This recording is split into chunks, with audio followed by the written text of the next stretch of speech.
Welcome to my music theory class.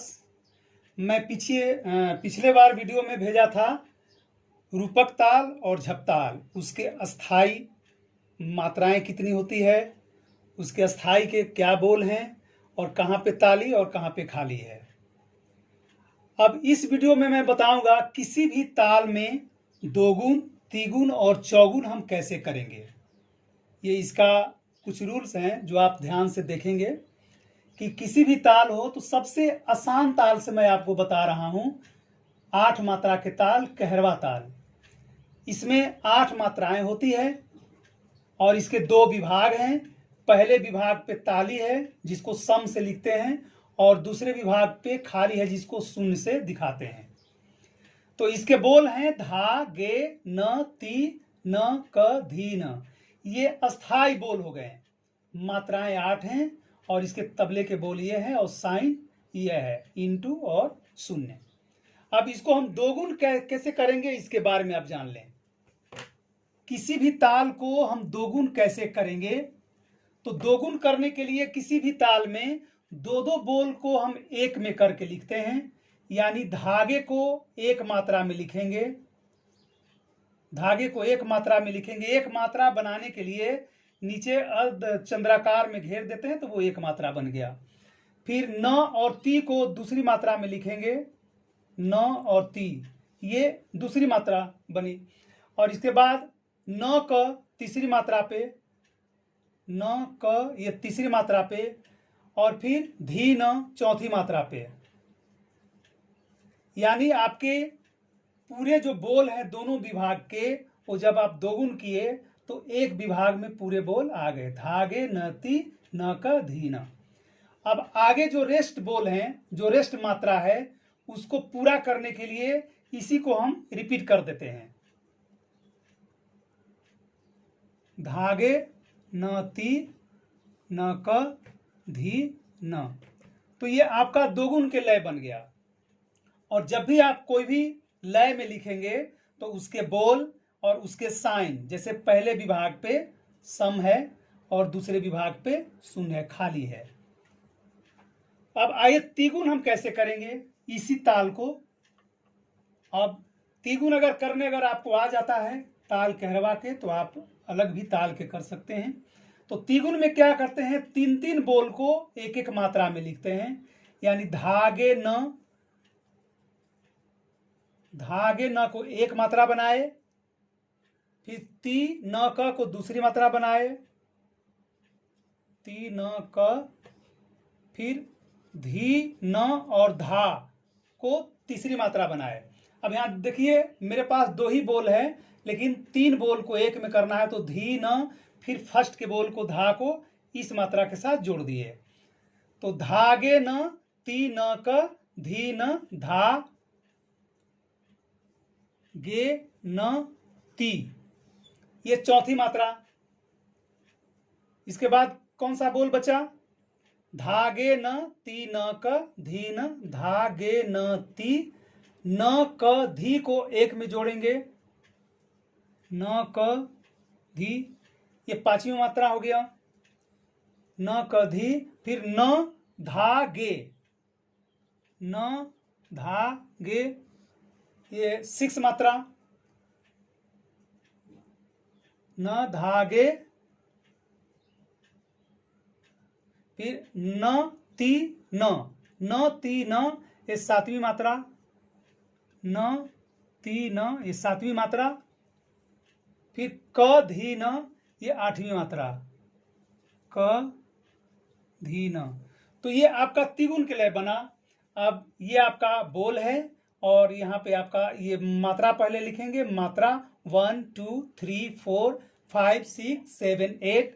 उसके क्या sign है, पहले विभाग पे सम और दूसरे विभाग पे शून्य, खाली। तो ये तिगुन के लय हो गया। आप किसी भी ताल को इसी तरह 3-3 बोल को एक में करके लिखेंगे तो आपका तिगुन के लय होगा। अब चौगुन करके मैं दिखाता हूं कि चौगुन का बोल आप कैसे लिखेंगे। चौगुन में किसी भी ताल को चौगुन में आप कैसे लिखेंगे, तो चौगुन में करने के लिए 4 बोल को एक में करते हैं, धा, गे, न, ती, धागे न ती, फिर न क धी न।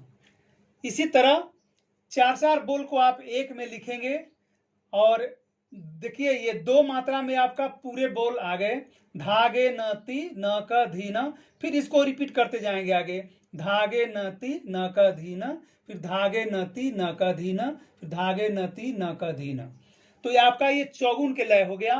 फिर जब चौगुन के लय लिखेंगे तो इसको भी हम साइन देंगे, पहली मात्रा पे पहले विभाग पे सम है और दूसरे विभाग पे शून्य है। तो अलग अलग ताल के अलग अलग विभाग होते हैं और उसके ताली खाली और सम, ताली खाली और सम अलग अलग होते हैं। सम तो पहली मात्रा पे सभी ताल के होते हैं, पर अगली जो ताली जो होती है अलग अलग विभाग में अलग अलग होते हैं। तो आप इस पे ध्यान देंगे, किसी भी ताल को अगर आप दोगुन तिगुन चौगुन करते हैं उसके विभाग के अनुसार उसका जो साइन है लिखना न भूलेंगे।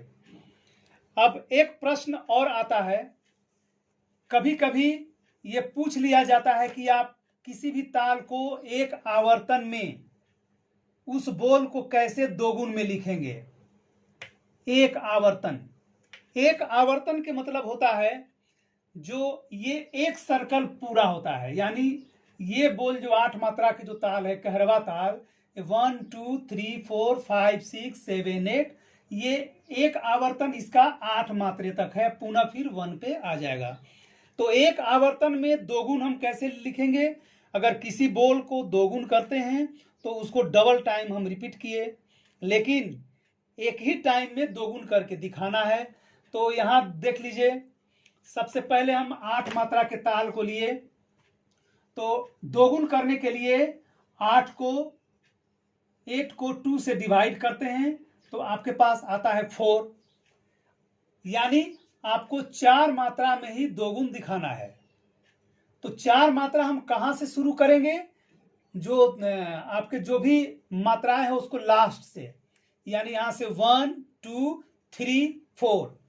तो दोगुन लय ये हुआ इस कहरवा ताल का, धा गे न ती न क धी न, ये दोगुन हुआ। तो आप दोगुन एक आवर्तन में लिखेंगे, जो इस बोल को है ये 8वीं मात्रा पे लिखेंगे, फिर नक को 7वीं मात्रा पे, फिर नती को 6 मात्रा पे, फिर धागे को 5th मात्रा पे। तो आपका एक आवर्तन में ये बोल लिख गया, लेकिन पहले विभाग में जो मात्रा जो बच गया उसको आप सिंपल अस्थाई के बोल लिख देंगे, धा गे न ती। लिखने के बाद इसके बाद आप यहां से शुरू करेंगे, धागे न ती न क धी न। समझ गए। तो दोगुन करने के लिए एक आवर्तन में जब आपको पूछा जाएगा तो एक आवर्तन में सबसे पहले आपको डिवाइड करना पड़ेगा किसी भी ताल को, कि अगर एक आवर्तन में अगर हमको तिगुन करना है तो 3 से डिवाइड करना पड़ेगा, चौगुन करना है तो 4 से डिवाइड करना पड़ेगा। मान लीजिए कि अभी हम आसान बता रहा हूं चौगुन करना, तो 8 मात्रा को 4 से डिवाइड किया तो इसका 2 आया आंसर, यानी आपको 2 मात्रे में चौगुन करके दिखाना है। तो 2 मात्रे में पहले बोल लिख लेंगे, धागे न ती फिर न क धी न, ये 2 मात्रा में बोल आया। तो ये जो लास्ट बोल है हम इसको 8वीं मात्रा पे लिखेंगे और ये जो फर्स्ट बोल है इसको 7वीं मात्रा पे लिखेंगे। बाकी जितने आपके अस्थाई के बोल है आप सिंपल वही लिख देंगे, धागे न ती न क, धागे न ती न क धी न, ऐसे हो गया। तो आप किसी भी ताल में दोगुन तिगुन और चौगुन आसानी से कर लेंगे, लेकिन अगर एक आवर्तन में पूछ लिया गया तो आपको इसी तरह करना पड़ेगा, पहले डिवाइड करना पड़ेगा और कितना मात्रा उस ताल में आया उतने मात्रा आप लास्ट से काउंट करेंगे और इसके बाद उस बोल को वहीं लास्ट से लिख देंगे।